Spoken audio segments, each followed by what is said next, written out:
ওই যে মেজো খোকা বলেছিলেন যে 1,36,00,000 বাদ দেব, সেই এজেন্ডাকে বাস্তবায়িত করছেন আমাদের জাতীয় নির্বাচন কমিশন। আমাদেরকে সরকারের মাধ্যমে যে কাগজ দেওয়া হয়েছে, নথি দেওয়া হয়েছে, এছাড়া যদি অন্য নথি চাওয়া হচ্ছে, সেই নথিগুলো কি আমরা মঙ্গল গ্রহ থেকে নিয়ে আসবো?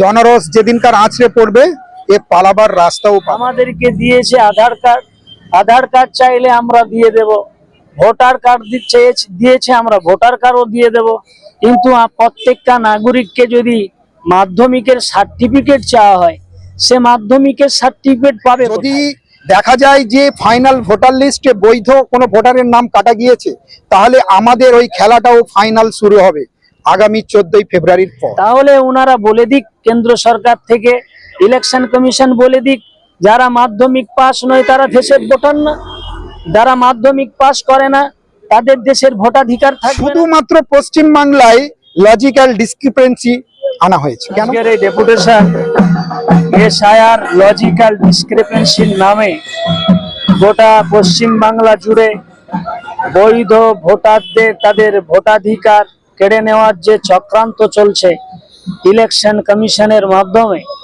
সেই চক্রান্তকে রুখে দেওয়ার লক্ষ্যে আমাদের যিনি অভিভাবক নন্দকুমার বিডিও অফিসের সমষ্টি উন্নয়ন আধিকারিক, তার কাছে আমরা আমাদের নিপীড়ন নির্যাতনের কথা জানিয়েছি।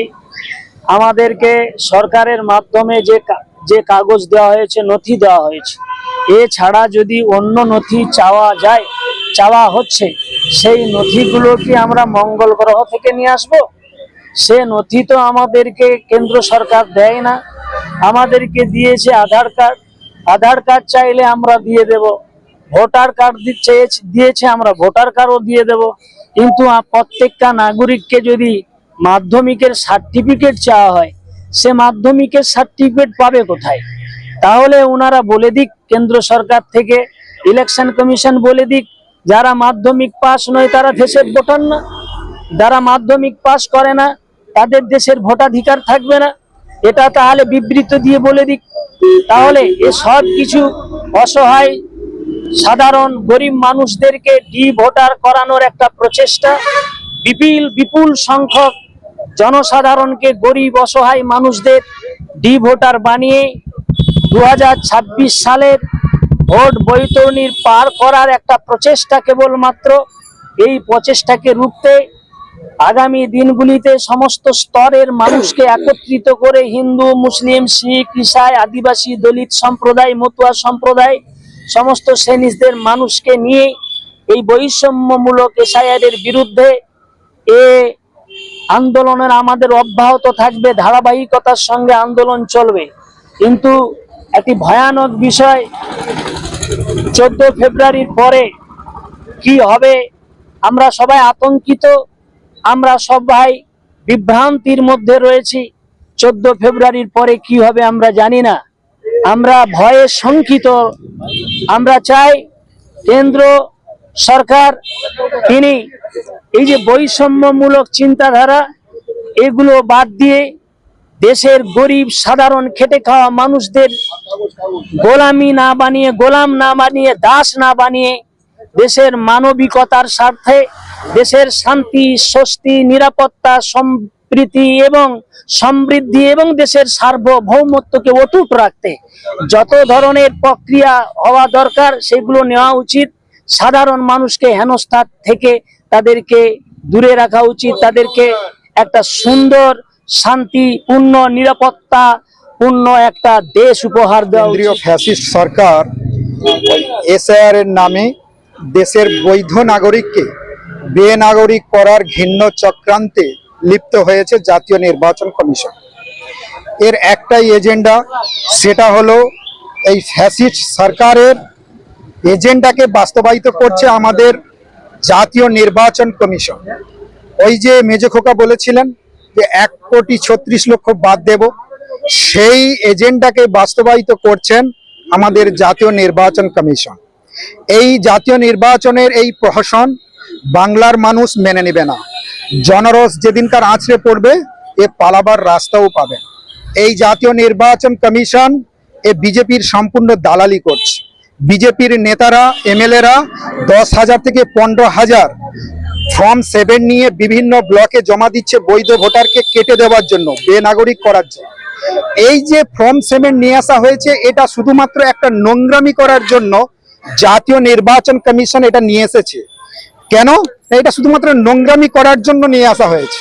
এবং এই ফ্যাসিস্ট, এই বর্বর দলের এমপি এমএলএরা নেতারা তারা ডিএমকে এই ফর্ম 7 এর মেয়াদ বাড়ানোর জন্য আবার ডেপুটেশনও দিচ্ছে। এর থেকে খাতারনাক, এর থেকে বর্বর দল আর পৃথিবীতে হতে পারে না।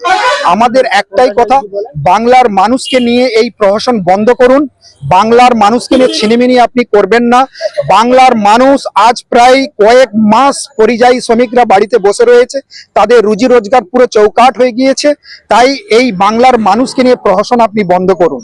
যদি দেখা যায় যে ফাইনাল ভোটার লিস্টে বৈধ কোনো ভোটারের নাম কাটা গিয়েছে, তাহলে আমাদের ওই খেলাটাও ফাইনাল শুরু হবে আগামী 14ই ফেব্রুয়ারির পর। তাই হুঁশিয়ার করছি, আপনি দেখুন ভারতবর্ষে প্রায় 12টি রাজ্যে এসআর হয়েছে, তার মধ্যে শুধুমাত্র পশ্চিমবাংলায় লজিক্যাল ডিসক্রিপেন্সি আনা হয়েছে। কেন? আরো তো 11টা রাজ্যতে হতে পারতো, সেখানে আনা হয়নি, কারণ এখানে কোনো বেনাগরিক পাওয়া যায়নি। শুধুমাত্র বিজেপির এই ফ্যাসিস্ট মেজখোকার এজেন্ডাকে বাস্তবায়িত করার জন্য এই এসআর করা হয়। এসআইআর নিয়ে প্রথমেই যেটা আপনার হিয়ারিং হলো, হিয়ারিং এ আপনার 22 জন একটা বুথে দিল, তারপরে আবার পাঠালো 193 জন।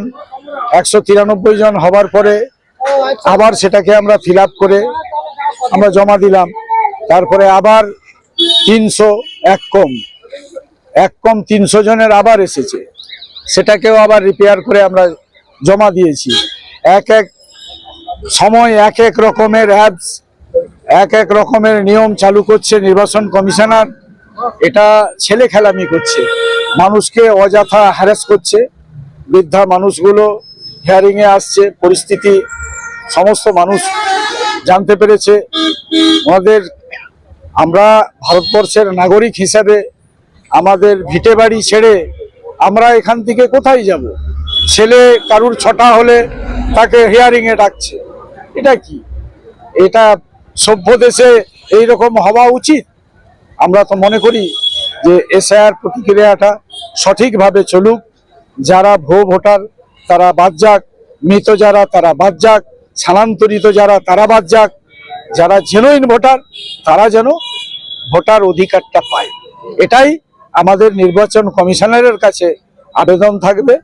এবং বিগত দিনে যেন এই 14 তারিখের পরে আবার খসড়া বার করে দিয়ে আমাদের সঙ্গে যেন না ছেলে খেলামি করা হয়। জেনুইন ভোটার যারা তারা যেন ভোট প্রাপ্য অধিকারটা পায়। আজকে ডেপুটেশন দিলেন, কি সাড়া পেলেন? আমরা আজকে লক্ষ্য করে দেখলাম বাংলার মানুষ জেগে উঠেছে।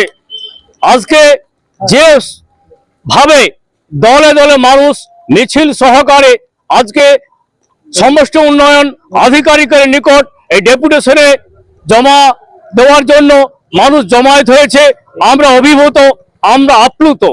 মানুষ অল ইন্ডিয়া তৌহিদি জনতার ডাকে যেভাবে দলে দলে এই লজিক্যাল ডিসক্রিপেন্সির নামে মানুষ হয়রানির বিরুদ্ধে গর্জে উঠেছে, আমরা তাদের কাছে ধন্যবাদ জানাই। আমরা তাদের অত্যন্ত আন্তরিকতার সঙ্গে ধন্যবাদ জানাচ্ছি আমাদের পাশে থাকে আন্দোলনে সামিল হওয়ার জন্য।